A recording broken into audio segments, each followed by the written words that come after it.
It's been a while since I've podded with you. It's been specifically, if I'm remembering this correctly, and if I'm not cheating and glancing at my phone right now, it's been 12 days since I last uploaded a Taz episode. And let me tell you guys, in those 12 days, my life has been kind of topsy-turvy. My emotions have been kind of up and down, and I've not been feeling the greatest. But we're back on the saddle. We're back on the saddle because you know what? The truth of the matter is, no one cares. Work harder. The truth of the matter is, as a man living in this society nowadays, the truth of the matter is, no one actually cares. Work harder, compadre. And that's exactly what I'm doing. And if working hard wasn't, working hard is kind of a weird thing to say overall, but it's sort of like a catch-all. Working hard and basically pushing through and not allowing any negative emotion, any negative feeling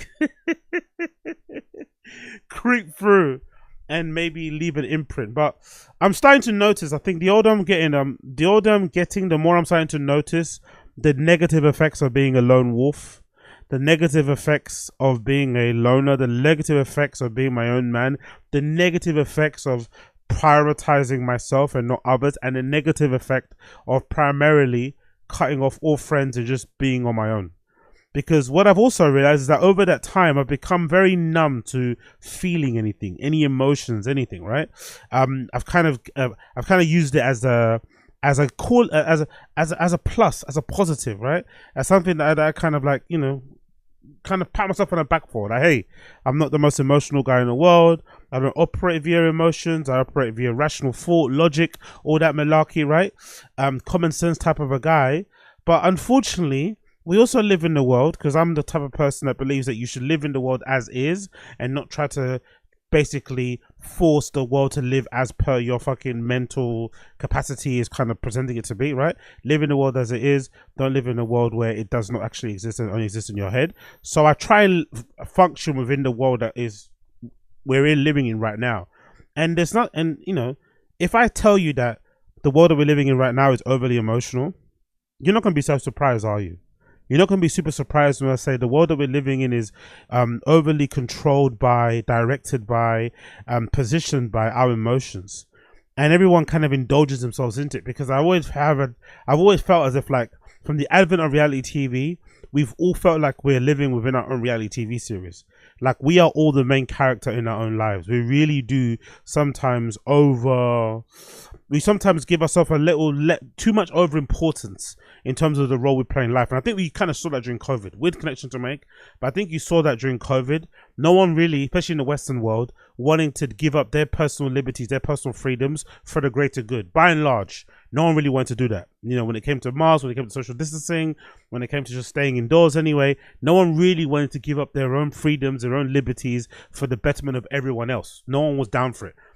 Forget if you believed in the virus or not. Just that premise of like, hey, if we work together on this and we sacrifice our own things for the greater good, we will get past this quicker. It didn't run because primarily I think we're a selfish society, right? Big up fucking Ayn Rand, right? Virtues of selfishness. But because of that, we're also, I feel like, overly emotional. So everyone's always leading with their emotions. Then you get all these reality TV shows where everyone just speaks about how they're feeling into a camera with the fucking background blurred out and them looking teary-eyed. And for someone like myself that's not really in touch with my emotions that way, I'm kind of probably bordering on the side of being a sociopath in some regards. It's really hard to exist in this type of world. But it's also very exhausting for me sometimes when I live in a world that's like this and I'm demanded to like care about other people's emotions when people don't care about mine. Now, don't get me wrong. I don't put my emotions out there on Front Street. I don't share anything about my personal life or anything else with people. I'm a very private individual in that respect, and I don't really care enough to share anything with anybody anyway. And I just soldier on and do what I need to do. Maybe that's toxic. Maybe that's a man thing. Maybe that's an African thing. Maybe that's an awesome thing. Maybe that's a genius thing. Maybe that's a savant thing. Who fucking knows? But I don't really try to, like, even open that door. It's not something I've ever done. I've kind of just, whatever, stalwart in that regard. And I've kind of pride myself on that, right? I rarely cry, if ever. Like, just, laser focused. But everyone around me, everyone around us in the world is like that. They kind of, lean into the complaining, lean into the crying, lean into the fucking moaning, lean into the whinging. And in my case, lean into like wanting my help for that, or wanting my insight, or wanting my contribution, or wanting me to take part. It's like a brother. Like, I don't like the long and short of it, right? The long and short of it, because I'm being very vague, but I don't want to get into specifics because, you know, that's going to get into a whole other thing. I don't want to make this pod one of those type of things. But the long and short of it is like, I don't ask anyone for anything. Apart from this particular pod, right? When you listen, I have to ask you to leave me a 5-star review. If you're watching via YouTube, I ask you to like the video, subscribe to the channel, whatever, right? If we're doing a random show, I ask you maybe to kind of, hey, if you want to get a membership so we can hit our goal. But apart from that, in life, I don't ask anybody for nothing. Nothing. There's been times where I've been down bad, like down bad, and no one's known. I've just continued on.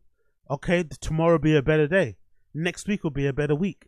Next month will be a better month. Next year will be a better year. I just continue doing what I'm doing. I don't broadcast it. I don't, you know, let anybody know. I don't fucking shout for fucking help. I don't beg, whatever. None of that stuff, right? But everyone else is always so quick to do that. And I'm wondering now, am I in the wrong for not being so like open and wanting to like share that stuff, or complaining or crying or whinging or off wanting help and all this malarkey? Like I just don't understand like why a person like myself, who primarily has tried to live their life in a way where I'm self-sufficient, I do my own thing, and I just keep myself to myself, why everyone else is so demanding and so needy of their emotions and how they feel is so important. And it's like, brother, like, I'm not in that place. And unfortunately, I feel like at this stage in my life now, like, I'm like one of the type of people that I believe people can change, but also I'm also a big believer in like, there comes a certain time, a certain age in your life, a certain part of your life where you're gonna be unlikely to change. However you are, personality wise, however you act, however you speak, however you deal with certain situations, it is what it is. It is what it is, right? It is what it is. So I feel like at this stage, like, I'm never going to be that person that people are nowadays. So I'm just confused as to why people want me to fucking partake, or quote unquote, or for lack of a better term, lower myself to that emotional level. I'm just not going to be that guy. And it's not like I'm begrudging it, which kind of sounds like I am. I know it sounds like I'm begrudging it and taking a piss. I'm not. I just think there are different people out there, and I wish people like myself were able to exist without feeling like we're doing anything bad by not being overly in touch with our emotions or leading with our emotions, because I just can't do it, man. I really can't do it. But we live in a world where everybody leads with their emotions. Everybody is out there crying, complaining, sharing their pity story, wanting sympathy, compassion, help. It's like, brother, like, please figure it out yourself. There's no one else that's going to figure it out for you apart from you, really, for the most part. In my life, anyway, I've found there's not really a lot of people that are really going to help and figure it out for you in the end. You can ask for as much help as you want, but in the end, you're the one that really ends up sorting it out. Let's be honest. Really and truly. No one really helps you in that regard. Oh, shit, I'm sweating a lot. Really and truly, most people figure it out yourselves. You figure it out all by yourself. And I just wish people would like be more willing to accept that sort of thing. But I guess we live in this weird world where that's not really a done thing. It's not. I just don't know where we are right now. But I personally will never be that person. I'm kind of glad that I'm not, but I'm also very conscious that the fact that I'm not that person, I don't lead my emotions, I'm not emotionally available or open. I tend to kind of push people away. I like to be by myself. That is really, really isolating. Like, I'm noticing it now as the years go by. So if you're out there and you're trying to make a name for yourself and do things in the scene, in the air, you know, whatever, you're trying to do things, you're trying to move and shake, I would advise you, and I would really plead caution to be very careful of like doing the lone wolf thing. I've done the lone wolf thing since the moment I got into the scene. Since the moment I first discovered skateboarding, that's basically how I got into everything, essentially.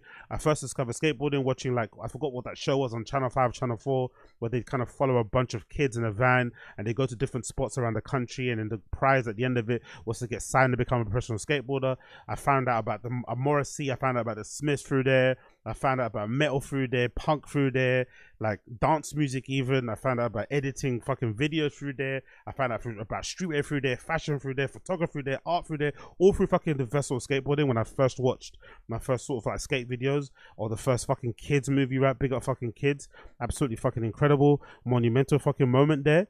But from the very first moment I got into the scene, the very first kind of scene job I got from Nike, working at 1948 store in Shoreditch back in the day, and from now, you know, I've been on my own. The only time where I've kind of done things with somebody was when I did that night so special back in the day in Yalabai. But apart from that, that's the only time that I've kind of did something. I've always been on my own, and I think I'm a cautionary tale. As great and as amazing as I am, I'm also a cautionary tale of like, be careful. This whole like lone wolf, I'm on my own person, I master my own destiny kind of thing. It does come with a lot of pros. You don't have to answer to anybody. You're the fucking, you know, master of your own destiny. You fucking, you know, you march to the beat of your own drum. But it's also very isolating. And I think sometimes as well, like, I feel like in society nowadays, people get a lot of pleasure. Maybe it's just me overanalyzing things, but I feel like people get a lot of pleasure out of like being responsible for like helping so and so out. Just for the look. Sometimes it's not even because they're actually a good person, or because they're generous, or because they're kind, or because they're giving. Just because they want people to know of them or see them in a way that they're that person, you know, online. So they'll be like, oh, you know, the kind of person that shares screenshots of their donations to someone's GoFundMe or whatever. It's not as if they like really, you know, give a shit about that person getting a fucking new leg or some shit, or being helped with a fucking, you know, transplant or something. They just want you to know that, oh shit, I gave money to somebody. So I think there are some people out there that like to be the co-sign person, that like to be the arm around the shoulder, the big bro, the big sis, the connect, the plug, you know, big up fucking Kish with the fucking plug emojis. Some people love that sort of shit. So be careful, because that's also an important part, you know, being able to be of service, being able to be that person that somebody can say, hey, I'm going to plug you in. I'm going to make you the next guy, next girl, next day, then whatever. If you're not available to do that, then you're going to get fucked. And if you're doing it on your own, it's going to be a long journey, as I'm proof of. You'll eventually get there in the end, but it's going to be a long, hazardous journey. It's going to be full of people who are going to be very emotionally demanding and greedy of you, and it's also going to be fraught with a lot of fucking landmines and fucking hurdles and shit that you're gonna have to jump over, and some of them you'll probably end up having to explode. So be very careful. Do not take me as an example. I'm talking on my ass. I know nothing, absolutely nothing. I'm an absolute idiot. I'm a dumb. Do not take me as an example.